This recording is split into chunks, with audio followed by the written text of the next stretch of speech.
Our guest on This Is America and the World is Tony Green. He's a columnist and author based in Dallas, Texas, and a COVID-19 survivor. After a family gathering, 14 family members came down with the virus, and 2 close family members died. Tony Green warns against the dangers of denying the pandemic. You have an incredible story to tell our viewers who are scattered throughout the United States, and I'm so appreciative that you've agreed to do this interview and have this conversation. I want to turn the clock back to, say, March. I kind of think of March 15th as the day where COVID kind of impacted on all of our senses. What were you thinking when you first heard about COVID and into March, April, May? Well, it bothered me, at first I was a little bit on the skeptical side.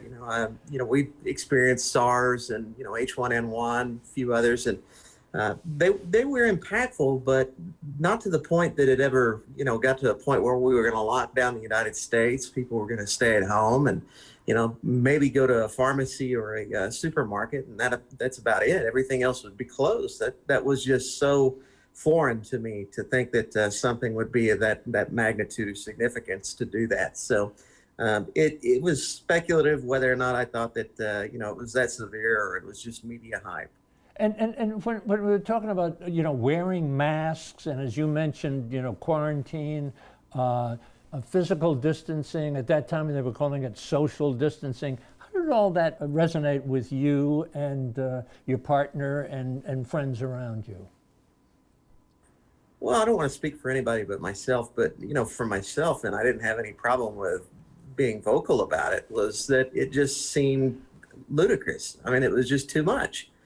We go through flu seasons all the time. We have different things that go airborne and, create a little bit of sickness here and there, and some worse than others. But again, just foreign to think that I have to monitor myself to be, 6 feet spaced apart between myself and the other person, perhaps in a line or whatever. I scoffed. I had a really bad attitude about it first, Dennis, and the more that things kind of progressed, I think the more bitter I became about it all. But then I started to kind of shift over a little bit towards late May, early June. It was just, I think at that point, it was just wearing on me to the point that it's just like, my gosh, this is, I'm settling into this new norm that I did not want to accept. You were certainly a skeptic. Did you consider the whole idea of COVID a hoax in a way, because CDC got involved and the president got involved and politics and media, and it was all coming at you? Did you think of it as a hoax?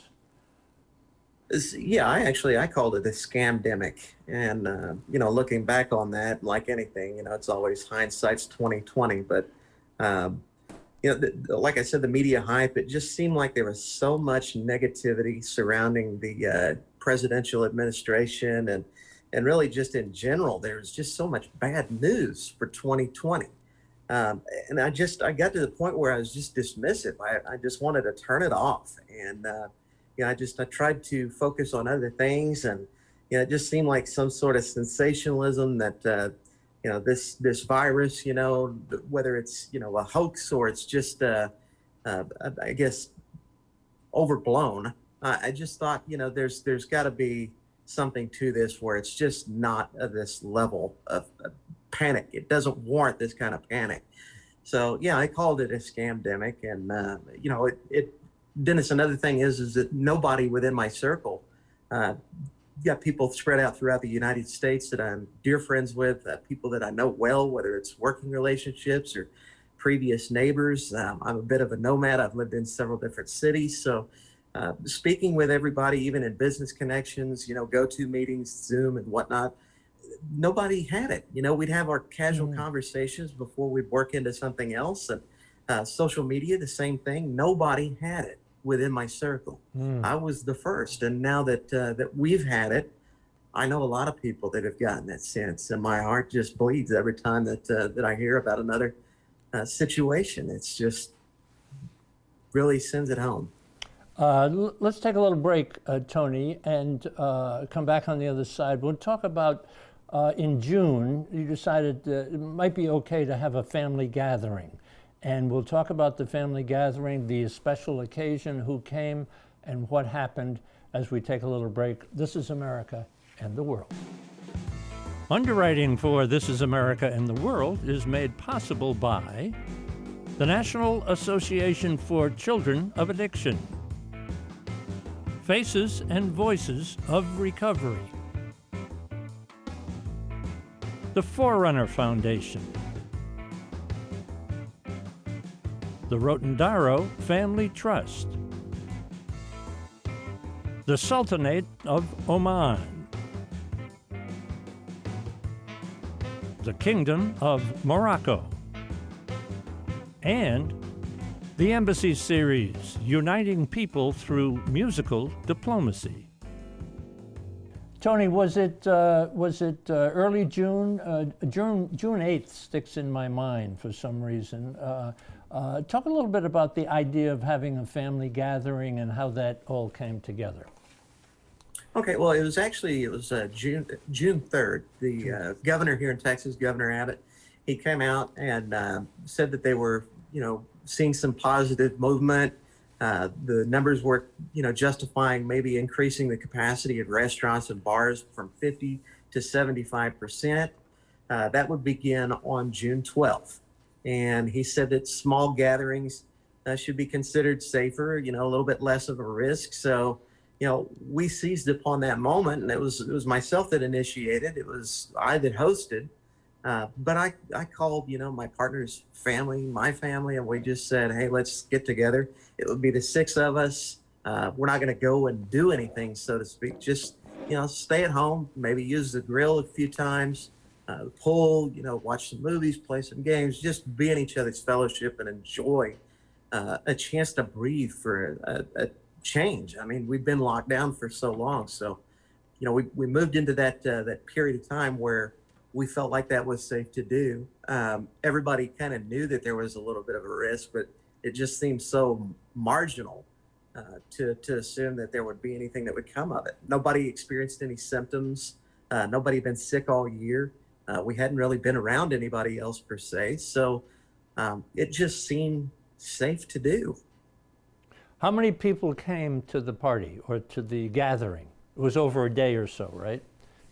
Right. It was 6 of us. It began June 12th, which was a Friday, and we parted company on the 14th. Mm-hmm. That Sunday morning, my mother and father, they went back to Oklahoma City. My partner's family, they went back to Richardson, which is just really a suburb of Dallas. But nonetheless, everybody just kind of went their separate ways. My mother and father-in-law were actually going to have a trip to Austin to witness the birth of their first grandchild. And that was set for that Tuesday, that coming Tuesday. So I assume that would have been like the 15th, 16th, somewhere thereabouts. And, as they took that trip, Dennis, they took my partner's grandmother and one of his sisters. And on the way down there, a few of them started feeling ill as well. So, at what point did you start feeling ill? It was that Sunday morning. I felt a little icky. I wouldn't say that I felt sick, and it was an experience that I'd had, many times before, and it was just that weird feeling that you just didn't get enough rest, and I'm kind of used to that. Like last night, I was up until about 4:30 in the morning, so I was a little sluggish this morning getting up. Just seems like when you write, you tend to have a problem with shutting the mind down at night when you have the clearest thoughts. So, with you on that one. Yeah. You ended up in the hospital, huh? Yes, that was on June 24th. For the 2 days prior to that, I started to feel a lot better. I didn't really even have any symptoms, so to speak. I just thought, we're out of this. And, I didn't go anywhere, but I had, plenty of projects and things that I could do around the house to, preoccupy my time. So I became very active, around the home. And June 24th, my father-in-law, he ended up in the hospital sometime in the early afternoon or the late morning, and wasn't too worried about even him, because I mean, we none of us really experienced any life-threatening symptoms or anything. We all seemed to be getting through it in some way, shape, or form. My mother and father in their late 70s, and well, my father is. My mom will slap me for saying that. She's in her early 70s, but the two of them, they managed to pull through this very fine. Nobody really had anything serious going on, but my father-in-law, he ended up that morning or afternoon, and I ended up in there around 9 o'clock that evening. So both of us the same day. His mother ended up in the hospital a couple of days later. I was discharged. They said that it had attacked my nervous system, and they had stopped a blood clot from entering into my brain, and they said that I would have had a massive stroke and probably died. So they saved my life. That's kind of, just blew my mind that it got that close. But my father-in-law, he was hospitalized for many days, and seemed to be doing better. Strength was increasing, voice was becoming stronger, good spirits, working from the hospital room. That's before he ended up on the ventilator. Your father-in-law and his mother have both passed away, right? Yeah, they have. I'm so sorry for that loss. I understand from reading that your father-in-law is kind of like your best friend. He really was.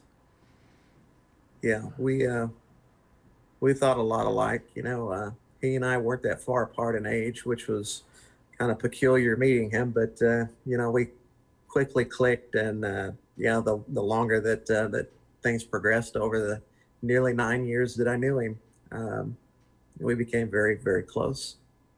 So Tony, of the 6 people at the party, or the gathering, the family gathering, extending that out, is there a sense of how many people actually came down with COVID, with the virus?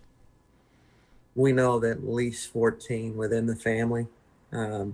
My mother and father, fortunately, did not, they didn't pass it along to anybody when they got home, because they started to have some of the symptoms, I guess, of that ickiness that I was experiencing that morning. They experienced it later that evening. So they quickly quarantined themselves, and to my knowledge, they didn't spread it beyond. But unfortunately, like I said, my mother and father-in-law, they went to Austin to witness the birth of their first grandchild, and they passed it on to obviously his mother that was along for the ride, my partner's sister, and my partner's sister that lived in Austin, her husband, and a few other family members. The baby, the newborn, was fortunately spared, but that weekend that was coming up there, that was Father's Day weekend. So young father, first Father's Day, suffering from coronavirus, was quickly robbed of the joys of being a new parent, or new parents rather, and they managed to pull through okay. And fortunately, the baby didn't get sick, but just seems like it really destroyed the experiences. Took the grandfather away, from experiencing the joys of being able to just throw a ball with his grandchild, something, I mean, anything. It was just, he got one occasion to see his grandchild before he was gone. So the tremendous sense of loss, perhaps anger, guilt, hurt. What's going on inside even now, number of months later? It's very hard. The more public that I've been about it, to try to help other people, recognize that this is real, and not so much the people that already knew, but the people like me that, were more dismissive, or the people now that are, letting their guard down because they're just tired of, following these protocols. And it's been hard because there's been a tremendous amount of people that have said some very ugly things. You're a murderer. Why don't you kill yourself? All the various things that I sort of suspected I would have. Maybe not to the level that I did, but it's hard for anybody to make me feel worse than I already do. It's not that those thoughts aren't going through my mind. I'm pragmatic enough to know the truth, but feelings sometimes win over facts, and I'm dealing with the feelings right now, and part of those feelings are that I would imagine I feel a lot like a drunk driver that's killed somebody that they're close to and love. I mean, it was unintentional. There's nothing that they did, to make that happen. But I may not have been behind the car intoxicated, but it was my home that I welcomed people over, and people got sick. I mean, the reality of it is, Dennis, the two that passed away, they may have passed away anyways, because as close as I was with my father-in-law, he was even more close to his mother. They were always together with one another. So perhaps one of them had it and would have passed it on to the other, and it wouldn't have spread beyond that. I mean, there's no real way of knowing. I think that's designed by God, so that we don't know. But, we don't know who brought it to the home, who the actual host was. And like I say, it's better that we don't. But, the outcome is what it is. Just the idea of people who don't wear a mask, what's your feeling about that? It bothers me greatly. And, it's not so much whether or not you believe that it helps protect you or helps protect others, as much as it is just a matter of respect to fellow neighbors, people that you shop with, people that you're in line with, people that you bump shoulders, walking, around a supermarket or wherever it is that you may be, church, whatever it is. We don't know what someone else's trauma is, what they've been through, what their immune system is like. And I was insensitive to that during the first part of this, because it just didn't resonate. I'd never, again, just didn't think that anything this serious would ever really truly happen in my lifetime.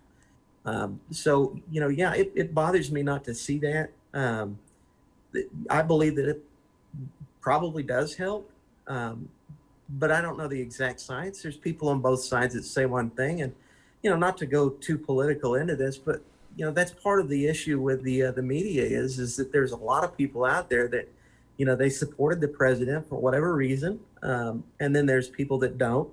And it seems like the people that were pro-Trump believe that this was, more of a hoax or scandemic or, overblown, or that the media didn't know what they were talking about, that they were blowing it up, and, people were, going to panic. Versus the people on the left side that they believe everything that the media said about it. And, obviously looking back, the people on the left side were correct. Were they correct by default, or were they correct because, it was a political move? I mean, there's probably a plus and minus in both categories. But it's hard to trust a media that has overblown things for such a period of time that they've lost the trust of so many. Another side of that, Dennis, and again, don't want to get too political, I think that the president could have done a lot more to be a better communicator, and had people within his roundtable that were spearheading this to echo one another's positions rather than contradict each other, at different times. So, science is always something that we're exploring and knowing and learning as we go. And the things that we knew yesterday are not so today. And in some ways, we know a lot more about the virus than we did back in June. So, things are always changing with something that's brand new that we're experiencing. And I give some of that credit to, the president and also to the scientists, but it was very difficult to really put all that together in the earlier stages. Coming up on holidays, whether it's Thanksgiving, Christmas, that block of time that we all look forward to, and it's so different this year. What advice do you give to people who are considering hosting a family gathering over this holiday time? Going into these holidays, I want people to realize that even though we didn't pressure anybody to show up in June, everybody came on their own, accord. They wanted to be here. They chose for themselves. There was no peer pressure or anything like that for anybody to come. Don't do that. In order to stop the spread, if you've got an elderly couple that's within your family or several, or somebody that has like lupus or something that weakens their immune system, don't hound them to come. If they don't want to come, there's a reason. It's not because they don't love you. It's not because they don't want to be around you. It's not because they're pro-Trump and anti Biden. It literally could just be a concern that they don't want to end up catching this. And you don't want that kind of guilt. I didn't pressure anybody to show up, and I feel guilty. I can't imagine what would happen if I had pushed on people to show up and this happened. Don't do it. Let them decide for themselves, honor their wishes. There's always next year. When you say next year, all of a sudden I had a flash in my mind. My sister-in-law sent an email out and basically said, Thanksgiving is canceled this year. We can do it again next year or the year after or something like that. And I think when you and I were talking on the phone a few days ago, one of the things that came up was you can always have Thanksgiving, next June if you really are hell-bent on having Thanksgiving. What had a couple of quick questions I have. Any after effects that you're having physically, mentally, emotionally? Well, physically, I guess, or members of the gathering directly or indirectly who got COVID. Are any of them struggling? How are you doing? I believe everybody else is recovered, 100%. I don't know of any lingering effects on anybody else, but I'm experiencing some headaches. The back of my head, right about where, I don't know, where it begins to curve there. It feels like I was taking a slumber on a stone, and on occasion my head will start hurting like it was during that period of time. If I pivot to one direction quickly, I start to experience a little bit more vertigo or feeling of out of balance that I was experiencing back then. I'd actually mentioned, Dennis, and something that I'd written, that my eyeballs felt like they were floating in a fishbowl. Just still looking out of them, and they're bobbing in different directions, and still have a little bit of that. Not so terribly bad as it was back then, but on occasion. I have high blood pressure now, and my ticker, everything, I've got a clean bill of health. I've had a clean bill of health for a very, very long, most of my life. I haven't really had any issues, but now all of a sudden I've got high blood pressure. So if people want to read a little bit about your thoughts and your writings, tell the folks a little bit about what you do and what you're up to. Well, I'm actually still writing. I do a lot of work in criminal justice reform, consulting with different governments, different agencies. I'm in and out of prisons in 5 different states where I'm actually working with inmates on just transforming their lives. And, we've got a lot of success with that. But I'm also writing. I've been a writer for over 5 years now. And that's really kind of what prompted all of the publicity on this, is an op-ed that I'd written. I've got a website called theopiniontable.com, and I've got some real detailed articles about what our experiences were. I believe there's 3, possibly 4 that are on there, but I write, a little bit about current affairs and, politics, but the purpose for these specific articles are really about bringing awareness to it. Tony, I can't thank you enough, but I will thank you enough for devoting a half hour to our television series and educating people about what it's like to have COVID, what it's like to have lost people close to you. I'm so sorry. And the warnings that you put up that we should double down and take this very seriously. Thank you so much, Tony, for being with us. My pleasure. If you are in crisis or know someone who is, these resources offer immediate help.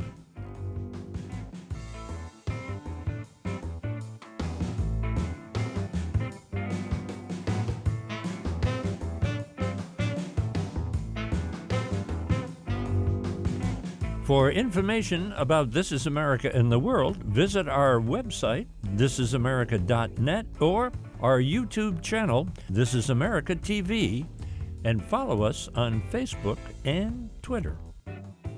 Underwriting for This Is America and the World is made possible by the National Association for Children of Addiction, Faces and Voices of Recovery, the Forerunner Foundation, the Rotondaro Family Trust, the Sultanate of Oman, the Kingdom of Morocco, and the Embassy Series, Uniting People Through Musical Diplomacy.